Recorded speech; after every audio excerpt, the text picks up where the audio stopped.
ओम शांति। अगर कोई हमसे पूछता है कि जीवन में सफल होने के लिए, बहुत कुछ बड़ा करने के लिए क्या चाहिए, तो मोस्टली हम सब के आंसर्स होते हैं कि एक बहुत अच्छा सुंदर स्वस्थ शरीर तो चाहिए ही, पर्याप्त धन चाहिए, अपनों का सहयोग चाहिए, कुछ बड़े व्यक्तियों के साथ अच्छे संबंध संपर्क हो तो ये कार्य और आसान हो जाएगा। इस तरीके की बहुत लंबी हमारे पास एक लिस्ट होती है कि अगर ये हो तो हम बहुत बड़े कार्यों को कर सकते हैं या जीवन में बहुत कुछ अचीव कर सकते हैं। लेकिन आप सोच करके देखिए कि अगर हमारे पास इनमें से कुछ नहीं है, इवन हमारे पास अपना संपूर्ण शरीर भी नहीं है, तो क्या हम कुछ ऐसा कर सकते हैं जो दुनिया में आज तक किसी ने नहीं किया? तो ये एक प्रेरक कहानी है उस एक महान आत्मा की, उस एक प्रेरक की जिसने अनेकों जिंदगियों को प्रेरणा दी अपने इस जीवन से कि अगर हमारे पास कुछ नहीं है तो भी हम सब कुछ कर सकते हैं। ये कहानी है निक वुईचिच की। जब उनका जन्म हुआ तो जन्म से ही उनके ना दोनों हाथ थे ना दोनों पैर थे। पैरों के स्थान पर मात्र 2-3 उंगलियां थी जिसको डॉक्टर ने सर्जरी के द्वारा अलग किया। लेकिन जब उसका जन्म हुआ तो उनको उनकी माता ने भी गोद में लेने से इनकार कर दिया, क्योंकि उसकी माँ ने देखा कि ऐसा भी कोई बच्चा हो सकता है जिसके दोनों ना हाथ हैं ना दोनों पैर हैं, जो पहली बार अपनी मदर के द्वारा भी रिजेक्ट हुआ। फिर उसके बाद धीरे धीरे उनके माता पिता ने उसको स्वीकार करना शुरू किया और उनको नॉर्मल बच्चों के साथ ही स्कूल में डाला गया। तो वहाँ बच्चे भी अलग अलग तरीके से उसके ऊपर ताने कसते थे, क्योंकि सबको लगता था ये तो जैसे इस दुनिया का प्राणी ही नहीं है। तो एक टाइम ऐसा आया जब निक को लगा कि मुझे इस जीवन को नहीं जीना है, मेरे इस जीवन का कोई मायने ही नहीं है, मैं अपने इस जीवन में कुछ नहीं कर सकता, क्योंकि सभी लोगों की बातें सुन सुन करके उनके जहन में इतनी पक्की हो गई थी, क्योंकि वो मात्र छोटा सा बच्चा और उसके दिल में यह आ गया था कि अब मुझे इस जीवन को खत्म ही कर देना है। तो निक ने अपने आप को पूल के हवाले कर दिया, क्योंकि ना तो उनके दोनों हाथ थे ना दोनों पैर थे, तो वो कैसे ही तैर सकते थे। तो उनको लगा मुझे अपने जीवन को खत्म करना है। लेकिन जैसे ही उनके मदर फादर को पता चला तो उन्होंने बहुत मुश्किल से उस बच्चे को बचाया। लेकिन उसके बाद उसकी मदर को ये रियलाइज हुआ कि इसको बहुत अधिक प्यार की ज़रूरत है, क्योंकि ये तो अपने जीवन से ही निराश हो चुका है। फिर उसकी मदर ने उनको एक आर्टिकल पढ़ने के लिए दिया और उस आर्टिकल ने निक के संपूर्ण जीवन को बदल दिया। वो एक ऐसे व्यक्ति की कहानी थी जिसके पास भी अंग नहीं थे, लेकिन फिर भी उसने वो करके दिखाया जो जीवन में कोई नहीं कर सकता है। तो उसके बाद निक ने जहन से सदा काल के लिए ये तो संकल्प निकाल दिया कि कभी मुझे सुसाइड करना है, बल्कि एक और दृढ़ संकल्प कर लिया कि मुझे भी जीवन में कुछ ऐसा करके दिखाना है जो आज तक कभी किसी ने ना किया हो। उसके बाद एक निक का सुंदर दूसरा जीवन शुरू हुआ। तब निक ने 6 साल की उम्र में ही स्विमिंग को सीखा। आप बिलीव करें, दोनों हाथ नहीं है, दोनों पैर नहीं है, फिर भी उन्होंने स्विमिंग को सीखा। फिर उनके लिए टाइपिंग की शुरुआत की गई। एक ऐसा डिवाइस तैयार किया गया जो हाथ के आकार का होता है, जिससे कि निक टाइप कर सके। फिर उसके बाद उन्होंने फिशिंग, बहुत सारी ऐसी एक्टिविटी सीखी जो शायद नॉर्मल बच्चे भी नहीं कर सकते हैं, और निक ने बखूबी उन कार्यों को करता था। एक बार उसने अपने स्कूल के चौकीदार से कुछ लाइन्स कही, तो चौकीदार वहाँ के जो वॉचमैन थे वो बहुत अधिक प्रभावित हुए।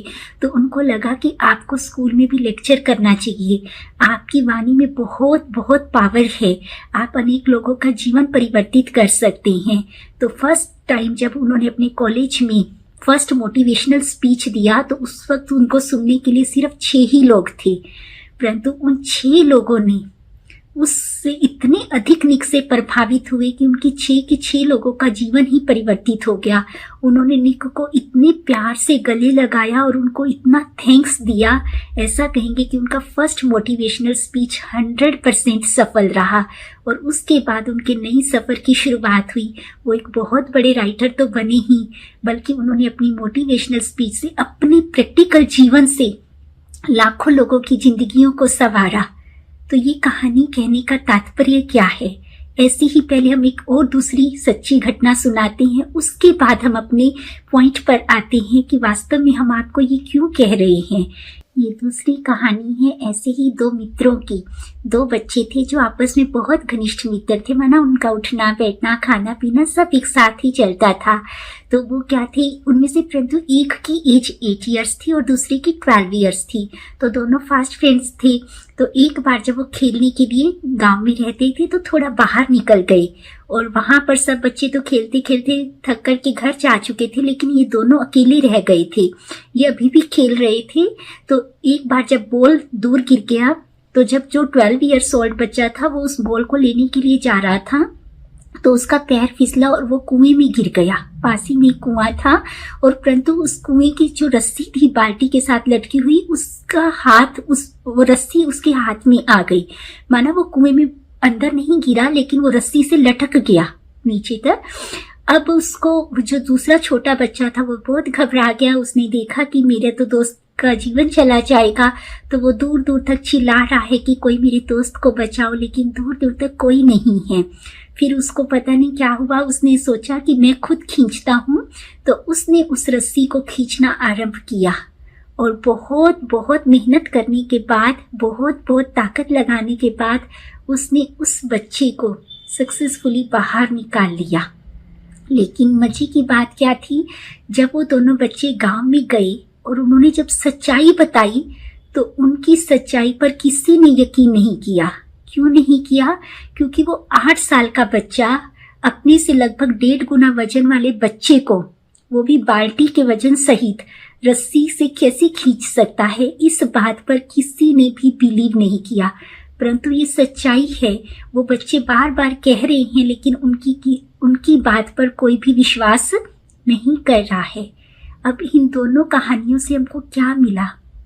कहने का भाव सिर्फ इतना है, हम क्या समझते हैं? हम समझते हैं कि सुंदर एक स्वस्थ शरीर होना, पर्याप्त धन होना, किसी स्टेटस को अचीव करना, बहुत बहुत बड़ी चीजों को अपना लेना, माना बहुत बड़ी गाड़ियां हैं हमारे पास, बहुत बड़ा बिजनेस है, बहुत ऊंचा हमारा स्टेटस है, हमारी बहुत सुंदर पर्सनैलिटी है, हम समझते हैं ये सब हमारी पावर है और हम संपूर्ण जीवन इन्हीं चीजों के पीछे दौड़ते ही रहते हैं। और ये चीजें कभी भी स्थायी नहीं रहती हैं, कभी आती हैं कभी जाती हैं। और सबसे बड़ी बात यह है कि हम इसको जितना अचीव करते जाते हैं उतनी हमारी इच्छाएं बढ़ती जाती हैं। इस इच्छाओं का कभी भी हमारे जीवन का अंत हो जाता है, लेकिन इन इच्छाओं का कभी भी अंत नहीं होता। लेकिन इन दोनों कहानियों में हमने देखा कि ये सब कुछ ना होते हुए भी कोई तो एक और ऐसी पावर है जो कुछ और भी कमाल कर सकती है। तो वो कौन सी ऐसी पावर है जिसकी तरफ आज तक हमारा ध्यान ही नहीं जाता? इन चीजों को अक्वायर करने के लिए हम इतनी मेहनत कर रहे हैं, परंतु शायद कोई ऐसी शक्ति है जो हमारे पास ऑलरेडी है, परंतु उसकी तरफ शायद हमारा कभी ध्यान ही नहीं गया है। क्योंकि दोनों कहानियों में क्या पता चलता है कि एक ऐसी अंदर हमारे और शक्ति होती है जिससे हम असंभव को भी संभव कर सकते हैं।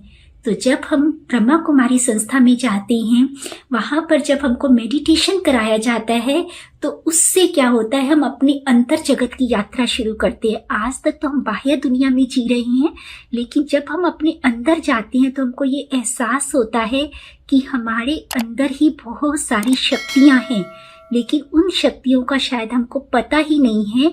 वो शक्तियां उस समय हमको ध्यान आती हैं जब कोई बाहर हमारा कोई सहारा नहीं होता है। तब जब हम अंदर जाकर के देखते हैं तब हमको पता चलता है कि ये शक्तियां तो ऑलरेडी मेरे पास थी, परंतु शायद हमने यूज नहीं की हैं। साइंस भी ये मानता है कि हम सबके पास एक बहुत बड़ी शक्ति है, मन, संकल्प शक्ति, परंतु उसका हम शायद 8 to 10% भी यूज नहीं करते हैं। आप सोच करके देखिए, इसी मन की पावर ने आज इतने बड़े बड़े इन्वेंशंस किए हैं। आपको क्या लगता है साइंस में जितनी भी इन्वेंशंस हुई हैं किसने की हैं? ये तो हम जैसे इंसानों ने ही है ना। फर्क इतना है कि किसी ने अपनी उस पावर को यूज किया है, किसी ने नहीं। लेकिन साइंस वाले भी जब भी किसी इन्वेंशन को करते हैं, कोई भी आविष्कार करते हैं, तो सबसे पहले काम करते हैं वो कुछ टाइम अपने आप को इस जगत से अलग करके, है ना, साइलेंस में जाते हैं। क्योंकि जब तक मन शांत नहीं होता तब तक उसकी शक्तियां उजागर नहीं होती हैं। तब तक वो मन वो कार्य नहीं कर सकता है जो वो कर पाता है। माना उसकी शक्तियां क्षीण हो जाती हैं ना। इन दुनिया में हम जाते जाते भूल ही गए कि कभी हमने अपने आप को तो तरफ ध्यान ही नहीं दिया। आप कभी देख कर के देखिए कि ट्रेन कितनी बड़ी होती है, कितने सारे उसके साथ डिब्बे लगे होते हैं, लेकिन उसको खींचने वाला इंजन छोटा होता है ना। तो इसी तरीके से हम संपूर्ण शरीर को चलाने वाली, इस संपूर्ण एक्टिविटीज को करने वाली, पूरी दुनिया के कार्यों को करने वाली हम सब भी एक छोटी सी एनर्जी, चैतन्य शक्ति आत्मा है जो इस मस्तक के बीच में बैठी है, जो संपूर्ण शरीर को चला रही है, जो सारे कार्यों को कर रही है। हम सब कुछ कार्य करते हैं, सब कुछ करते हैं, लेकिन उसकी तरफ हमारा कभी भी अटेंशन नहीं जाता। आप खुद सोच करके देखिए, हम 24 घंटे इन चीजों के पीछे लगे हुए हैं कि हमको ये अक्वायर करना है, हमको ये अक्वायर करना है, हमको ये अक्वायर करना है। लेकिन सच में एक बार अपने आप से पूछ करके देखिए, क्या मुझे यही सब अचीव करना है? क्या मेरे अंदर सुकून है? क्या शांति है? क्या अपनों का प्यार है? क्या मुझे ये चाहिए या मुझे इसके साथ साथ वो भी चाहिए? क्योंकि मेडिटेशन या कहेंगे कि मतलब रिलीजन ये नहीं सिखाता है कि आपको वो चीज़ें एक्वायर नहीं करनी है। हम सिर्फ इतना कह रहे हैं कि वो चीज़ें भी बहुत ज़रूरी हैं, परंतु शायद ये भी बहुत ज़रूरी है या कहीं उससे भी ज़्यादा ज़रूरी है। क्योंकि अगर हमारे पास सब कुछ है लेकिन सुख, शांति, प्यार, अपनों का साथ नहीं है, तो शायद वो चीज़ें इतनी मायने नहीं रखती हैं। लेकिन जब हम अपने ऊपर ध्यान देते हैं, अपने 24 घंटे में से मात्र 1 घंटा, जैसे किसी भी मोबाइल को चार्ज करने के लिए 1 घंटा तो निकालना पड़ता है ना, उसको निकाले बिना आप उसको कैसे यूज़ करेंगे? आखिर तो उसकी बैटरी लो होगी ना, चार्जर की नीड होती है। ठीक उसी रीति हमारे मन को भी, आज हमारा मन बहुत बहुत डाउन हो चुका है। इसकी निशानियां तो हम सब देखते हैं ना। आज हमको कोई 2 बात भी कह देता है तो हमारे दिल से लग जाती है, उसको हम निकालना चाहते हैं लेकिन निकाल नहीं सकते हैं। आज हमारा मन इतना डाउन हो चुका है कि हम चाहते हैं कि हम किसी का बुरा नहीं सोचे, लेकिन फिर भी बुरा सोचते हैं। कितना हमारा मन कमजोर है शायद बताने की ज़रूरत नहीं है, हम सब अच्छे से समझ रहे हैं ना। क्योंकि किसी ने थोड़ी सी भी बात की है तो वो बात हमको इतनी हर्ट करती है कि हम अपने जीवन को भी ख़त्म करने का निर्णय ले लेते हैं। तो आप सोच करके देखिए कितना वीक हो चुका है। क्यों? क्योंकि इसकी तरफ हमने जरा भी अटेंशन नहीं दिया है। तो परमात्मा पिता बहुत सुंदर समझाते हैं, भले आप 23 घंटे बाह्य जगत को दीजिए, आप सब कुछ अचीव कीजिए, सब कुछ एक्वायर कीजिए, जो भी आपको चाहिए आप पूरे एफर्ट्स लगाइए, लेकिन पूरे दिन में सिर्फ 1 घंटा अपने लिए निकालिए, अपने मन की शांति के लिए निकालिए।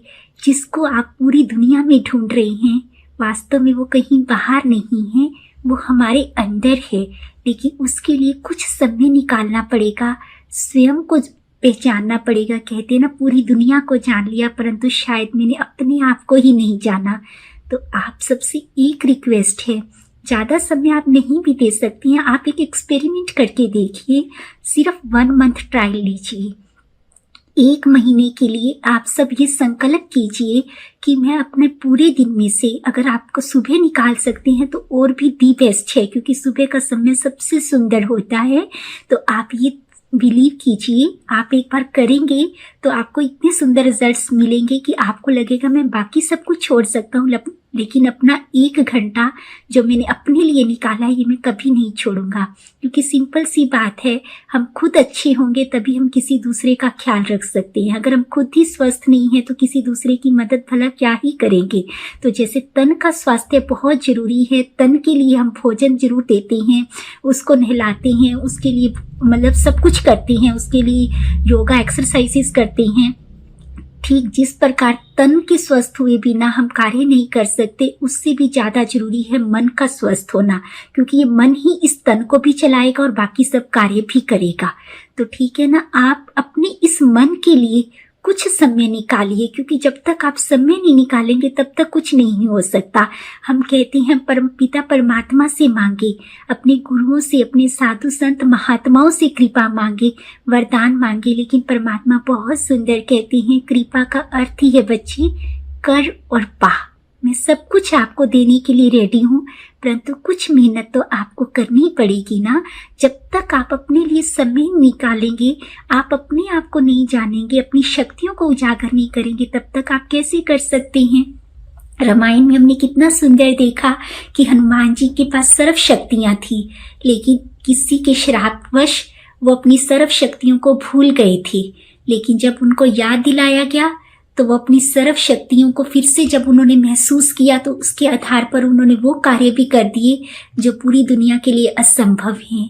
तो हम सब भी तो उस परम पिता परमात्मा के वो प्यारे बच्चे हैं जिसे परम पिता परमात्मा ने अपनी सर्व शक्तियां दी हैं, लेकिन जरूरत है सिर्फ उनको उजागर करने की, उनको जागृत करने के लिए। उसके लिए फिर थोड़ा सा समय तो हमको देना ही पड़ेगा। तो पूरे दिन में 1 घंटा अगर आप किसी आसपास सेंटर पर जा सकते हैं तो बहुत बहुत बढ़िया, क्योंकि वहाँ के वायुमंडल का आपको बहुत हेल्प मिलेगी, आपको बहुत अच्छे से आप मेडिटेशन कर पाएंगे। हाँ, लेकिन वहाँ जाना अगर पॉसिबल नहीं है, बहुत ज़्यादा मजबूरी है, वैसे तो कोई भी चीज़ की मजबूरी नहीं होती है, हम हर चीज़ के लिए ही तो टाइम निकालते हैं ना। अगर हमारा ऑफिस चाहे कितनी भी दूर हो, हमारा कार्य व्यवहार कहीं पे भी है, भले हमको कितने घंटों का भी ट्रैवल कई बार करना पड़ता है तो भी हम करके जाते हैं। हम ये तो नहीं कह सकते हैं कि मेरे घर से दूर है, मेरे पास समय नहीं है, क्योंकि हमको पता है अगर हम नहीं जाएंगे, कुछ कमाएंगे नहीं तो हम कैसे अपने जीवन को चलाएंगे। जैसे हमको वो सब चीज़ें बहुत ज़रूरी लगती हैं और हम सब कुछ कर लेते हैं। हम कभी नहीं कहते मेरे पास नहाने का समय नहीं है, मेरे पास भोजन खाने का समय नहीं है। चाहे हो ना हो, हम थोड़ा जल्दबाजी में खाएंगे, लेकिन खाएंगे तो जरूर। कितने दिन रहेंगे बिना खाए, नहीं रह सकते। जैसे हमको ये सब चीजें जरूरी लगती हैं, जिस दिन हमको ये भी जरूरी लगने लगेगा, वास्तव में उसी दिन हमारे जीवन का परिवर्तन होगा और हमारा जीवन स्वर्ग समान सुंदर बन सकता है। कि अगर आप चाहते हैं कि कैसे हम इस जीवन की शुरुआत करें, कैसे मेडिटेशन को अपने जीवन का हिस्सा बनाएं, अगर आपको कुछ भी जानने की इच्छा है तो आप निसंकोच निसंदेह हम सबसे पूछ सकते हैं। अगर आप चाहते हैं तो इस पर भी हम एक क्लास लेकर के आ सकते हैं कि आप मेडिटेशन के लिए कैसे शुरुआत करें, कैसे जाएं। नहीं जा सकते तो घर पर कैसे इसकी शुरुआत होनी चाहिए। अगर आपकी इच्छा है तो आप हमको कमेंट सेक्शन में लिख करके दें। इसके अतिरिक्त भी आपका कोई अन्य प्रश्न है, क्योंकि हमारा मन है कि एक एपिसोड हमको प्रश्न उत्तर का लेना है। अगर आपका बाबा के जो बच्चे हैं जो इस क्लास को सुन रहे हैं, उनका अगर ज्ञान से संबंधित कोई क्वेश्चंस हैं या फिर कोई नए बच्चा भी सुन रहा है उसका भी कोई प्रश्न है, तो प्लीज़ आप हमको लिख करके दें। हम बहुत ही जल्द आपके प्रश्नों का उत्तर लेकर के आएंगे। आपसे आशा रखते हैं कि शायद आपको ये क्लास अच्छा लगा होगा। आप सबका दिन बहुत शुभ हो और आप सदा परमपिता परमात्मा की छत्र छाया के नीचे रहें। इन्हीं शुभकामनाओं के साथ ओम शांति।